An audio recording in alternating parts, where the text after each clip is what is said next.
আপনি দেখেননি আজকে কিভাবে ইরান সম্প্রদায়কে কিভাবে ধ্বংস করা হলো। ওরা এমন জাতি তাদের মতো শক্তিশালী জাতি পৃথিবীর কোথাও কখনো সৃষ্টি করা হয়নি। ওরা ফেরাউনের চেয়ে বেশি শক্তিশালী ছিল। পিরামিড ফেরাউন তৈরি করেছে, এটা বোঝা যায় না, কেননা ভাবে মনে হচ্ছে ওর বয়স ৫-৬ হাজার বছর আর ফেরাউনের বয়স ৩-৪ হাজার বছর। এক একটা পাথরের ওজন পিরামিডের ২৩ টন বলে মানুষে বলছে, আর ক্রেন বহন করতে পারে ১৫-১৬ টন। তো ২৩ টন একটা পাথর ১৫০-২০০ ফুট উপরে উঠালো কিভাবে? ফেরাউনের পাশে অনেকক্ষণ ঘুরলাম আর বারবার বললাম, তুমি কি সেই ফেরাউন যে বলেছিল আনা রব্বকুমুল আলা, আমি হচ্ছি তোমাদের সবচেয়ে বড় আল্লাহ? তুমি কি সেই ফেরাউন যে বলেছিল মা আলিমতু লাকুম মিন ইলাহিন গায়রি, আমি ব্যতীত আর কোনো আল্লাহ আছে এ কথা আমি জানি না? তুমি কি সেই ফেরাউন যে বলেছিল লাইলিত্তাখাযতা ইলাহান গায়রি লা জালান্নাকা মিনাল মাসজুনিন, মূসা আমাকে বাদ দিয়ে যদি কাউকে আল্লাহ বলে দাবি করো তাহলে আমি তোমাকে জেলখানায় বন্দী করে দেব। তারপরেও একদিন ফেরাউন টিকতে পারে, জুলুম করে ক্ষমতা দেখিয়ে 5 মিনিট বেঁচে থাকার চেষ্টা করবেন ভুল হিসাব। ফেরাউনের বুদ্ধির অভাব ছিল না। পানি দুই দিকে ভাবে দাঁড়িয়ে আছে, ফেরাউন সেখানে ঢুকে যাবে, এই ছেলে কাউকে কিছু বলতে হলে হাতের ইশারাই বলো। আর আপনাদের আমি আবারও অনুরোধ জানাচ্ছি, আমাকে দেখতে পান আর না পান, আমি তো আপনার গ্রামেরই মানুষ, বহুদিন দেখেছেন। আজকে না হয় না দেখেই কথা শুনলেন, যদিও না দেখে কথা শুনলে তৃপ্তি পাওয়া যায় না। এরপরেও আমি আন্তরিকভাবে অনুরোধ জানাচ্ছি যে এখন যদি এদের কাছে দাবি রাখি যে আমাদের বসার ব্যবস্থা করে দেন, তাহলে কি পারবে? পারবে না। তাহলে ধৈর্যের পরিচয় দেন, ভালো হবে। ধৈর্য ঘোড়ার ডিম মনে করিয়েন না, ধৈর্য ধারণ মানুষই করে। আল্লাহ আমাদের নবীকে বলছেন ফাসবির সবরান জামিলা, মুহাম্মদ সাল্লাল্লাহু আলাইহি সাল্লাম আপনি সুন্দর ধৈর্য ধারণ করুন। ধৈর্য আবার সুন্দর হয় কি বলে, কিভাবে হয়? তো মুখের উপরে দুইজন দাঁড়িয়ে আছে, তাকে খুব ধমকালাম তো একটু সরলো না, তখন বলছি যাক ধৈর্য ধারণ করি, যাক ধৈর্য ধারণ। এটা কি সুন্দর ধৈর্য? আচ্ছা যাক দাঁড়িয়ে আছে, যাক আমি কিছু বলবো না, এর নাম হলো সুন্দর ধৈর্য। আসবির আলা মা ইয়াকুলুন, ওরা যা বলে আপনি তার উপরে ধৈর্য ধারণ করুন। আল্লাহর কি ঠেকা বেঁধেছে? একটু মটকে দিলেই তো পারেন। ওরা কি বলছে?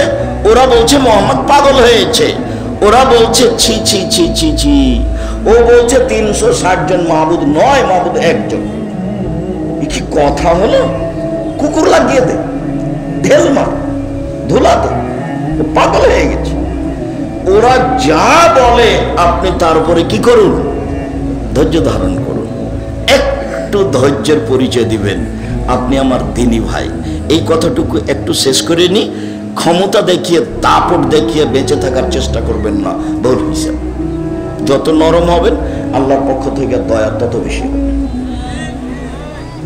সহজ সরল হয়ে বেঁচে থাকার চেষ্টা করেন, আল্লাহর দয়া রহমতের মধ্যে থাকতে থাকতে একদিন সময় শেষ হয়ে যাবে।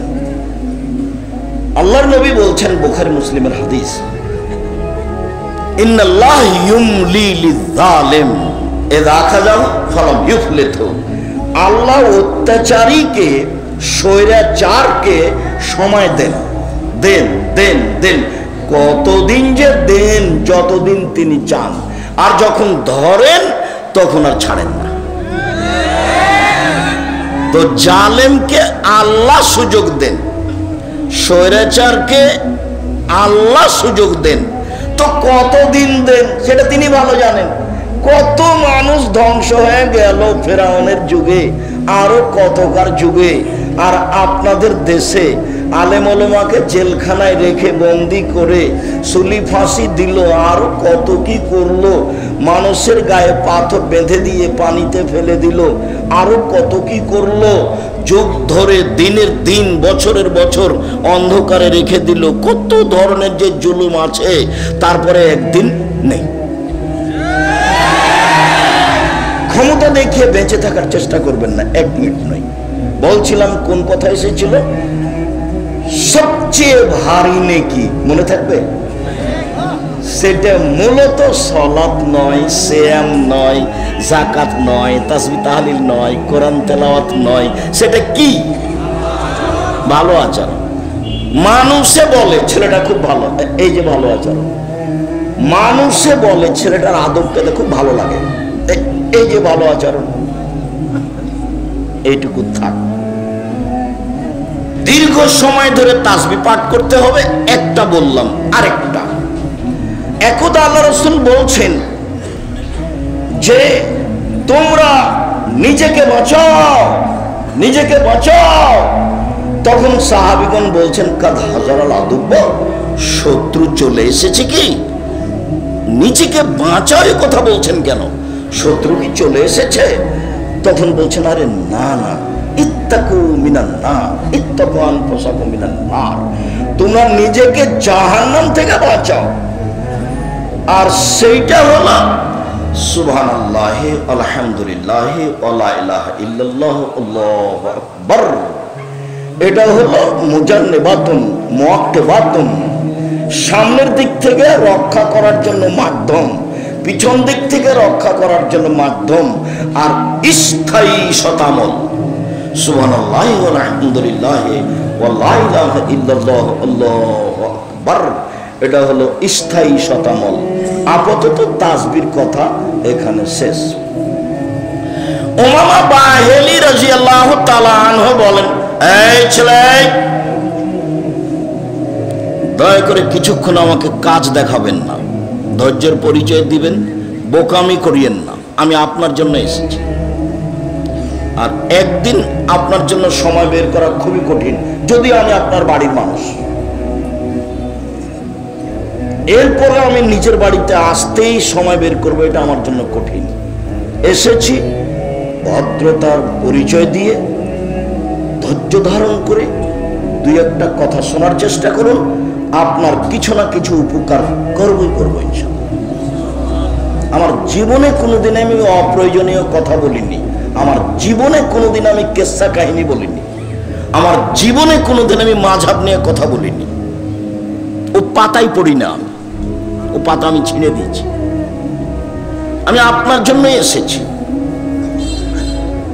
রাসূল সাল্লাল্লাহু আলাইহি সাল্লাম বলেন, আলাইকুম বিকিয়ামিল লাইল, পৃথিবীর মানুষ তোমরা রাতে সালাত আদায় করতে শিখো। ফাইনাহু দাউস সালিহিনা কাবলাকুম, অতীতের নবী রাসূল পরহেজগার মানুষের নীতি হলো রাতে সালাত আদায় করা। অতীতে নবী রাসূল সিদ্দিক সোহদা যারা চলে গেছেন, তাদের আদর্শ ছিল, তাদের নীতি ছিল রাতে সালাত আদায় করা।